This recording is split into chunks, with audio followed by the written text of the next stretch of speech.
একা একা কীভাবে ভালো থাকা যায় তাই কিছু টিপস নিয়ে আসলাম আপুদের জন্য। আপুরা দেখেন আমি যে কিভাবে ভালো আছি।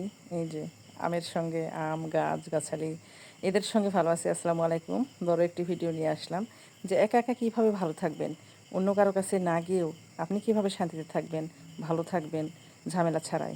এই যে আমার ঝামেলা হচ্ছে এগুলো, আমি এদের সঙ্গে সারাক্ষণ এদের খুনসুটি দেখি আর এদের পরিচর্যা করি, সারাক্ষণ এদের সঙ্গে থাকি। এদের সঙ্গে থাকার অনেক উপকারিতা আছে, সেই গল্পটি আপনাদের সঙ্গে করব। সেই গল্পটি হয়তো অনেকেই বলবেন যে এদের সঙ্গে থাকার আবার কী উপকারিতা আছে। হ্যাঁ, আছে। কী উপকারিতা আছে দেখেন, আপনি যখন বাহিরে যাবেন কোনো চাচি শাশুড়ি যা বা ননদ বা আশেপাশের অন্য কোনো ব্যক্তিদের সঙ্গে যে কোনো বিষয়ে কথা বলতে যাবেন, এক জায়গায় গিয়ে বসলে কিন্তু বিভিন্ন প্রকারের কথা হয়, বিভিন্ন প্রকারের কথা ওঠে, বিভিন্ন ধরনের গুজব হয় বা সমালোচনা হয়, যেটাই বলেন না কেন। গ্রামে কিন্তু বিভিন্ন জায়গায় টং বাঁধা থাকে, সেখানে কিন্তু মহিলারা বসে বেশ আড্ডা জমায়, গল্প করে, পা দোলায় দোলায়। আমি কিন্তু সেই কাজগুলো করতে পারি, কিন্তু করি না। কারণ ওখানে গিয়ে যখন কথা বলবো, বিভিন্ন কথায় কথা উঠবে, কথার পৃষ্ঠে আপনি বিভিন্ন ধরনের কথা বলতেই পারেন। যে কোনো একজনের পক্ষেই হোক আর বিপক্ষেই হোক, ভালোই হোক আর মন্দই হোক, যে কোনো একটা কথা উঠতে পারে। সেই কথাটি যদি ভালো না হয়ে মন্দ কথা কষ্টে কথা আসে, তখন দেখবেন যে সে কথাটি হয়তো দেখা গেছে তার মাধ্যমে হোক, কারো না কারো মাধ্যমে হোক, সেই ব্যক্তিটির কাছে পৌঁছাবে। আর পৌঁছানোর পরপরই কিন্তু আপনি ঝামেলায় পড়বেন। সেই ঝামেলায় কেন যাবো রে ভাই? তাই যে আসুন না, আমরা একটু হাঁস মুরগি পালন করে ভাইয়াদের একটু উপকার করি। এই যে আমার এটা কিন্তু মুরগির ঘর এগুলো।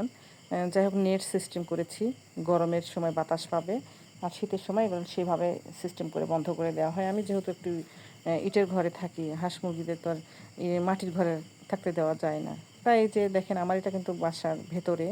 এই ফলের গাছ নেবেন, কত প্রকারের ফলের গাছ, এদের সঙ্গে আমি সময় দিই। এই যে গরু আছে, হাঁস আছে, মুরগি আছে, ফল ফলান্তি আছে, এগুলোর পেছনে সময় দেন, আপনার সংসারে উন্নতি হবে, উপকারও হবে। দুইটা কথা বাহিরে বলতে গেলে ঝামেলার সৃষ্টি হবে। কি দরকার? আমার মনে হয় যে নিজেরাও কিন্তু একা একা ভালো থাকা যায়। আপনি যদি এই প্রাণীগুলোর সঙ্গে, এই গাছগাছালিগুলোর সঙ্গে কোনো প্রকার মনের কোনো ক্ষোভ থাকে, সেগুলো যদি প্রকাশ করতে চান, এদের কাছে করলে কিছুই হবে না। এরা না কারো কাছে বলবে নাকি কিছু বুঝবে।